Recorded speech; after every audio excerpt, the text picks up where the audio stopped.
గౌరవనీయమ్మ రాహుల్ గాంధీ గారు, మల్లికార్జున్ ఖర్గే గారు, ప్రియాంక గాంధీ గారు, మా సోదరుడు సీఎం రేవంత్ రెడ్డి గారు, మరి కాంగ్రెస్ పార్టీ నాయకత్వం అందరూ కూడా నాకు ఒక మంచి శాఖను కూడా ఇవ్వడం జరిగింది. గ్రామాల అభివృద్ధికి ఒక అవకాశం ఇవ్వడం జరిగింది. ఆ అవకాశాన్ని మన నియోజకవర్గంతో పాటు మన నియోజకవర్గం లాగానే వెనుకబడి మరి ఈ రాష్ట్రంలో అనేక నియోజకవర్గాలను కూడా వెనుకేసినటువంటి చరిత్ర ఈ టిఆర్ఎస్ ప్రభుత్వంది.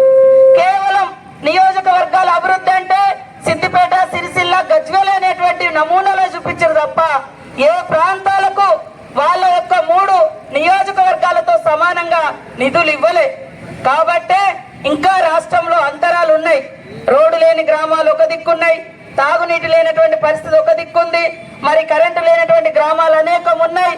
కానీ వాళ్ళు మాత్రం కొన్నిటిని మాత్రమే చూపించి మేము రాష్ట్రం అంతా ఇచ్చేసినాం అని చెప్తున్నారు.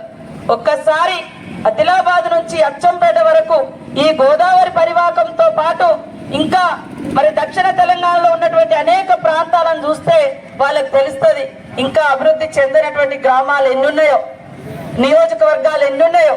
కాబట్టి ఖచ్చితంగా రాబోయేది మన యొక్క కేంద్రంలో కూడా కాంగ్రెస్ ప్రభుత్వం రాబోతుంది.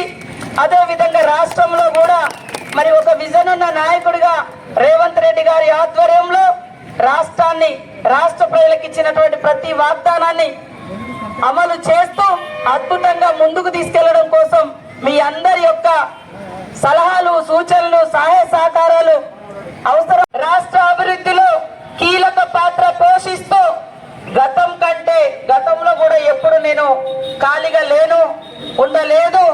ఇప్పుడు కూడా అంతకు మించి మరి నిరంతరం ప్రజల అభివృద్ధి కోసం, ప్రజా సంక్షేమం కోసమే పాటుపడతానని మరొకసారి మీ అందరికీ వాగ్దానం చేస్తా ఉన్నాను, తెలియజేస్తా ఉన్నాను.